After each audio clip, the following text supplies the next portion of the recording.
శివ గారు, జానీ గారు, హనుమంతరావు సార్ అందరూ కూడా వేదిక మీద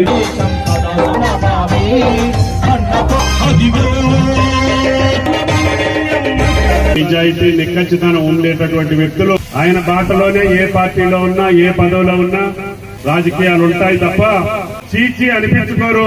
పూజ్యులు ఎన్టీ రామారావు గారు పేదవాడే నా దేవుడు అని చెప్పాడు. ఒక తెలుగువాడు ఎవరు అని అంటే అది ఎన్టీఆర్ రూపం తప్ప ఇంకొక రూపం మనకు కనపడదు అని చెప్పి. ఫ్రెండ్స్, ఇప్పుడు మనం చూసింది ప్రోమో కదా, ఇది ఏ ప్రోగ్రామ్ అయి ఉండొచ్చు అని మీరు అనుకుంటున్నారు. అదేనండి, ఎన్టీ రామారావు గారి విగ్రహం ఆవిష్కరణ నిజామాబాద్ జిల్లాలోని కోటగిరి మండలంలో జరిగింది.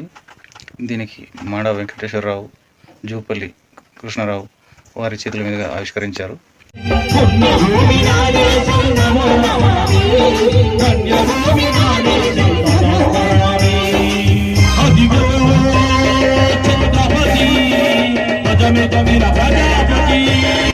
పద్ధతులు, నిబద్ధత, నిజాయితీ, నిక్కచ్చితనం ఉండేటటువంటి వ్యక్తులు మళ్ళీ సమాజంలో వస్తారని చెప్పి మేము ఆశించకపోయినా ఆయన బాటలో నడవటానికి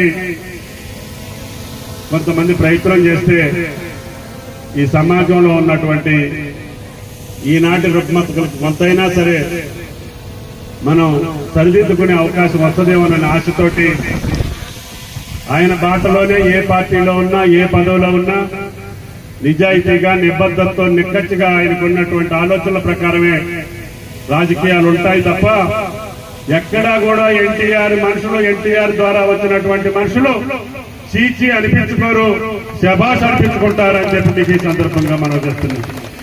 అదే పెద్ద కళాకారుడు అయినప్పటికీ ఆయన ఆత్మంతా రైతు మీద ఉండేది. ఆనాడు ఆయన రాజకీయాల్లోకి వచ్చినప్పుడు ఒక రైతు బాంధవుడుగా రైతులందరూ కూడా ఆయన అభిమానించారు.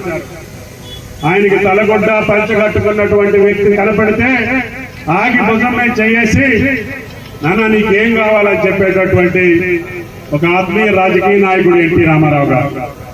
రైతులు ఏ పని మీద వచ్చినా ఆ ప్రభుత్వానికి కష్టం ఉన్నా, ఇబ్బంది ఉన్నా రైతులు చెప్పినటువంటి పనిని ఎన్ని ఇబ్బందులైనా చేయాలనే కోరుకున్నటువంటి వ్యక్తి పూజ్యులు ఎన్టీ రామారావు గారు. ఈ వర్గం ఆ వర్గం, ఈ మతం ఆ మతం, ఆ కులం ఈ కులం అని చూడకుండా తెలుగు ప్రజలే నా కుటుంబం అని చెప్పారు. సమాజమే నా దేవాలయం అని చెప్పాడు. పేదవాడే నా దేవుడు అని చెప్పాడు. అందుకని ఆయనకి 100 సంవత్సరాలు శత జయంతులు జరుపుకున్నా, ఎన్ని శత జయంతులు జరుపుకున్నా ఎన్టీఆర్ ని మర్చిపోదు ఈ తెలుగు జాతి అని చెప్పి ఈ సందర్భంగా మనం చేస్తున్నాం. అటువంటి వ్యక్తి తెలుగు జాతికే కాకుండా భారతదేశానికే కాకుండా ప్రపంచ వ్యాప్తంగా ఒక తెలుగువాడు ఎవరు అని అంటే ఈనాడు పేరు చెప్పగలిగేటటువంటి వ్యక్తి ఒక ఎన్టీఆర్. అది నటన కౌశల్యంలో కావచ్చు, పరిపాలనా పరమైనటువంటి పద్ధతుల్లో కావచ్చు, ఒక నిజ నిబద్ధత కలిగినటువంటి వ్యక్తి ఏ రకంగా ఏ రూపంలో ఉండాలంటే అది ఎన్టీఆర్ రూపం తప్ప ఇంకొక రూపం మనకు కనపడదు అని చెప్పి ఈ సందర్భంగా మనం చేస్తున్నాం. ఆనాటి శ్రీరామచంద్రుడైనా ఈనాటి ముఖ్యమంత్రి అయినా మనం చూడగలిగేది ఎన్టీ రామారావు గారి యొక్క విగ్రహంలోనే. కాబట్టి అటువంటి పార్టీలో అటువంటి వ్యక్తి యొక్క సాహచర్యంతో పుట్టినటువంటి మేము ఎక్కడున్నా ఆయన ఆశయాల కోసమే పనిచేసి, ఆయన ఆలోచనల కోసమే ముందుకు నడిచి ఎంతో కొంత ఈ యొక్క వ్యవస్థలో ఆయన కోరికలు తీర్చేదానికి ప్రయత్నం చేస్తామని చెప్పి విజ్ఞప్తి చేస్తూ ఆయన మీద ఏమీ పెట్టుకోడు.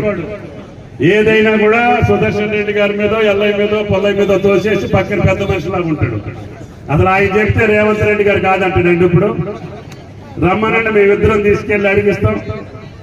కాబట్టి ఆయన అడిగినటువంటి వ్యవసాయ కళాశాల పెద్దల ఆలోచనల పరంగా ముఖ్యమంత్రి గారి దృష్టిలో పెట్టి తప్పకుండా తీసుకొస్తామని చెప్పి కూడా మీకు ఈ సందర్భంగా మనం చేస్తున్నాం.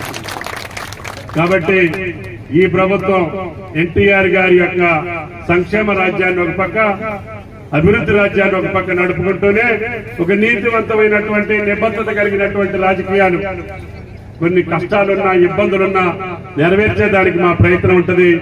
మీరు కూడా ఏది మంచి అనుకుంటేది ఎన్టీఆర్ మనుషులుగా, ఎన్టీఆర్ అభిమానులుగా ఈ సమాజానికి ఏది మంచిదైతే దాన్ని సపోర్ట్ చేయండి.